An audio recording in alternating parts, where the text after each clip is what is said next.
Hello everyone, कैसे हैं आप सब लोग। आई होप आप सब लोग बहुत ही अच्छे होंगे और सावन की आप सबको बहुत बहुत शुभकामनाएं मेरी ओर से।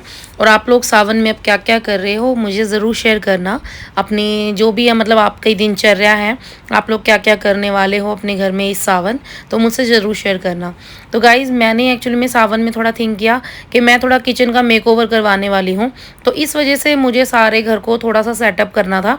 तो मैंने क्या किया, जो किचन में जो भी मेरे अप्लाइंसेस जो भी चीज़ें रखी हुई थी उनको मैंने बाहर निकाला, और जो किचन को मुझे मेकओवर करना है वो मैं आपको ज़रूर दिखाऊंगी। वो वीडियो आने वाली है बहुत जल्दी। और गाइस, आज देखो ये क्या हो गया है, अगर मैं सफाई नहीं करती तो मुझे पता भी नहीं चलता। गाइस, अभी बहुत ज़्यादा बचाव हो गया है। एक्चुअली में क्या था, ये साईं बाबा जिसके ऊपर विराजमान मैंने किए हुए थे जिस टेबल के ऊपर, उसका देखो कांच जो है ना निकला हुआ था, इसकी टेप हट चुकी थी और ये पूरा हिल रहा था।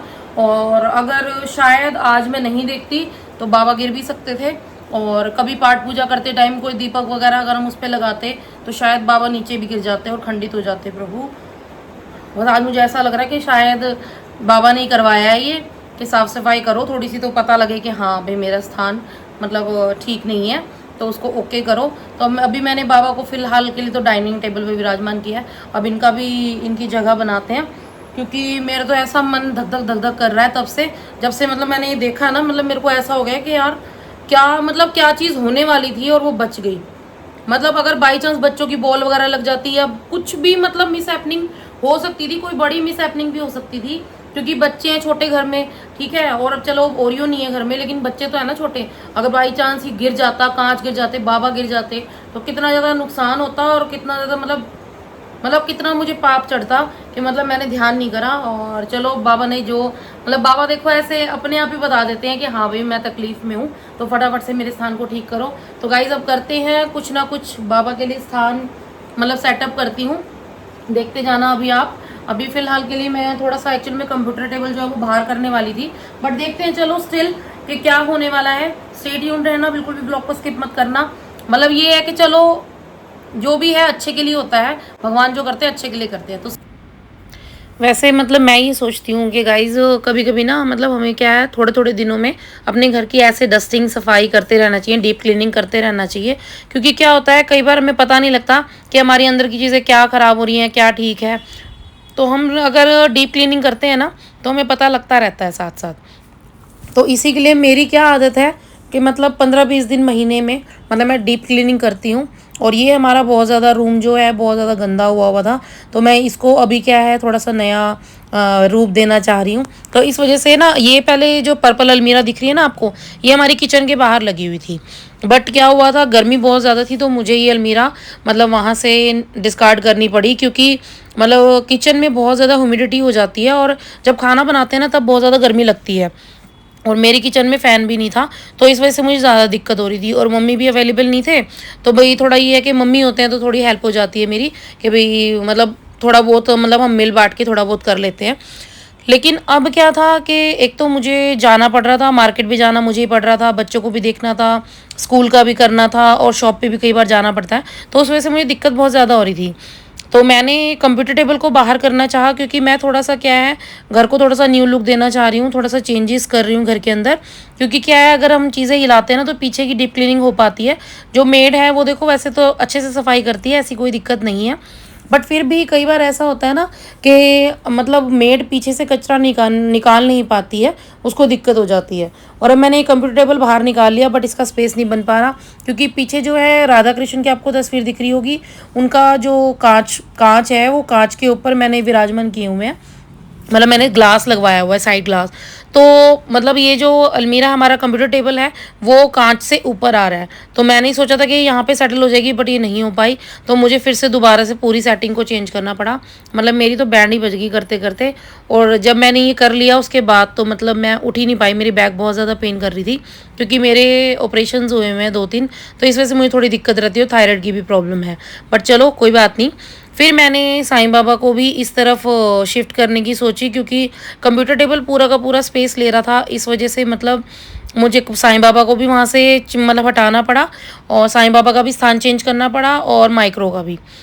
बट माइक्रो को मैंने ये सोचा कि कंप्यूटर टेबल के ऊपर रख देती हूँ, बट कंप्यूटर टेबल के ऊपर माइक्रोवेव नहीं आया मेरा, क्योंकि माइक्रोवेव ना थोड़ा सा गहराई में ज़्यादा है और कंप्यूटर टेबल की गहराई है कम। बट फिर भी मैंने उसको ट्राई किया कि देखती हूँ कि ट्राई करके कि आएगा या नहीं आएगा, बट ये इसके ऊपर नहीं सेटल हो पा रहा था। देखो मैं अब इसको सेटल करके देख रही हूँ बट नहीं हो पा रहा, तो मैंने कहा यार ये तो बड़ी दिक्कत वाली बात हो गई है, तो अब इसको चलो हम डाइनिंग टेबल के ऊपर शिफ्ट कर देते हैं। फिर अभी मैंने इसको डाइनिंग टेबल के ऊपर शिफ्ट किया है और अब घर में क्या काम होने वाला है वो भी आपको पता लग जाएगा। लेकिन अभी क्या है, फ़िलहाल मैं इस रूम को थोड़ा सा ज़्यादा भर दूँगी, क्योंकि इस रूम की अभी हमें नीड नहीं है, क्योंकि नीचे वाले फ्लोर पे हमने जो भी एक्स्ट्रा सामान था वो नीचे वाले फ्लोर पे शिफ्ट कर दिया अभी के लिए, जब तक के लिए घर पे काम होगा तब तक। तो अभी जो भी मतलब हमारे घर पे काम चल रहा है, जैसे ये डाइनिंग वगैरह है, डाइनिंग बहुत ज़्यादा स्पेस ले रहा है, तो इसको भी मैंने सेटल किया है। और बच्चे क्या है ना, बच्चों का सामान सारी जगह बिखरा रहता है, और नीचे वाले फ्लोर का हमारा ये वाला हाल, मतलब ये हाल हुआ था। बच्चे क्या करते हैं, कपड़े उठाते हैं फेंक देते हैं, कपड़े उठाते हैं फेंक देते हैं, मतलब कोई भी चीज़ कहीं भी रखी होती है वो देखते नहीं है, मतलब स्कूल जाते हैं। अब मैं सुबह सुबह उठ गई थी जल्दी, सुबह उठ के मैंने बच्चों को स्कूल भेजा। स्कूल से जैसे ही बच्चे स्कूल निकले तो मैंने पहले ये रूम देखा, नीचे आके मैं नीचे आई नहीं थी 2 दिन से, मैंने देखा नहीं था रूम का क्या हाल है। तो जैसे मैं बच्चों को भेजती हूँ कि बेटा जाओ इन कपड़े ना नीचे रख के आ जाओ, तो वो लोग क्या करते हैं, नीचे पटक देते हैं बच्चे कपड़े। अब छोटे बच्चे हैं तो उनको तो इतनी समझ नहीं है ना, तो फिर इस वजह से फिर मुझे ही देखना पड़ रहा था कि नीचे ऊपर का भी। अब मम्मी होते हैं तो मम्मी ऊपर का देख लेते हैं, मैं नीचे का देख लेती हूँ, या मम्मी नीचे का देख लेते हैं, मैं ऊपर का देख लेती हूँ। बट अब मम्मी नहीं थे, तो फिर इस वजह से मम्मी गए हुए थे अभी, मतलब मेरी सिस्टर इन लॉ के घर पे मम्मी गए हुए थे, मामा जी के घर पे गए हुए थे, तो इस वजह से मुझे अकेले ही सारा घर मैनेज करना पड़ रहा था। तो फिर मैं अब इनको मैंने सोचा कि चलो रूम को थोड़ा सेटल करते हैं। बच्चे स्कूल जैसे ही निकले तो मैंने इस चीज़ का फ़ायदा उठाते हुए कि 2 घंटे मेरे पास अभी हैं, जब तक मेड नहीं आती है तो मैं 2 घंटे अभी पूरा काम कर सकती हूँ। तो मैंने फटाफट जो जो कपड़े वॉश करने वाले थे वो मैंने साइड में नीचे, मतलब नीचे रख दिए, कि मैंने कहा चलो फटाफट से वॉशिंग मशीन लगा दूँगी और साथ साथ ये काम भी होता रहेगा और वॉशिंग मशीन में कपड़े भी धुलते रहेंगे। तो डस्टिंग करते करते ना, मतलब मैंने देखा कि यार बर्तन भी यहीं पड़े हैं। मैंने बच्चों को ऊपर से बर्तन दिए थे, एक्स्ट्रा बर्तन है ये किचन में रख देना, बट उन्होंने किचन में ना रखते हुए इनको रख दिया रूम में जाके, और ये बेड पे पड़े हुए 2 दिन से मैंने देखा ही नहीं, क्योंकि मैं नीचे ही नहीं आई। बट अब वही है कि चलो, मतलब थोड़ा थोड़ा, तभी मैं कह रही हूँ कि थोड़ा थोड़ा डीप क्लीनिंग करते रहना चाहिए, और बच्चों को भी थोड़ी सी ऐसी हैबिट डालनी चाहिए। अब मेरे दोनों बेटे हैं, चाहे वो बेटे हों चाहे बेटियां हों, सबको ऐसी हैबिट्स होनी चाहिए कि चलो, मतलब बच्चे अपने कपड़े तो इनफैक्ट फोल्ड करके अपनी अलमीरा के अंदर रखें। बट क्या है, बच्चे थोड़े से लाड प्यार में बिगड़े हुए हैं, बिगड़ जाते हैं, और अभी उनकी स्टडीज़ भी बहुत ज़्यादा हाई हो गई हैं। मतलब बड़ा बेटा मेरा 9th में है, छोटा बेटा 6th में है, तो उसके हिसाब से स्टडीज़ ना बच्चों की बहुत ज़्यादा हाई हो गई है। तो बच्चों को मैनेज करना, स्कूल भी मैनेज करना है, और फिर घर आते हैं, घर आते ही लंच करते हैं, लंच करते ही फिर ट्यूशन चले जाते हैं, ट्यूशन से आते हैं तो 2 घंटे खेलना कूदना हो जाता है उनका, मतलब जैसे साइकिलिंग कर ली या और कोई गेम वेम खेल ली इन लोगों ने। तो उस हिसाब से बच्चों का शेड्यूल पूरा का पूरा दिन मतलब बिजी रहता है, इसलिए मैं बच्चों को ज़्यादा परेशान नहीं करती हूँ। मैं अपने आप ही सारा काम खुद ही कर लेती हूँ, क्योंकि मुझे किसी को भी काम बोलना अच्छा नहीं लगता, कि यार चलो जो खुद कर सकते हो ना वो ज़्यादा बेटर है, और जो खुद के हाथ से काम होता है ना वो हमें पता होता है कि किस तरीके से कौन सी चीज़ कहाँ रखी है, तो हम फटाफट से वो चीज़ वहाँ से मतलब ढूंढ सकते हैं। और अगर हम वही चीज़ बच्चों को दे देंगे या किसी और को बोलेंगे करने को, तो वो चीज़ें हमें पता ही नहीं लगती। उनसे पूछो, कई बार ये होता है बच्चों को बोल देती हूँ बेटा ये चीज़ वहाँ रख दो, वहाँ रख दो, तो बच्चों से पूछती हूँ, बच्चों को याद ही नहीं होता कि मम्मा पता नहीं मैंने कहाँ रख दी है। तो उस चक्कर में मुझे सारा घर ही मतलब उधलना पड़ जाता है। और किचन की अब ये करके फिर मैं नहाना धोना करूँगी, उसके बाद अब मेड आ जाएगी, मेड सारा काम करेगी, जो झाड़ू पोछा सारी चीज़ें वो कर देगी। डस्टिंग मैंने सारी कर दी है, ऊपर की भी नीचे की भी। तो अब देखो ये कुछ ऐसे दिखने वाला है, तो अब दिख रहा है बहुत खूबसूरत। इस व्लॉग को यहीं पे इसी के साथ करते हैं एंड। अगर आज का व्लॉग आपको थोड़ा सा भी अच्छा लगा हो तो प्लीज़ इसको लाइक ज़रूर करें और शेयर ज़रूर करें, और मेरे चैनल को सब्सक्राइब ज़रूर करें। Thank you so much guys.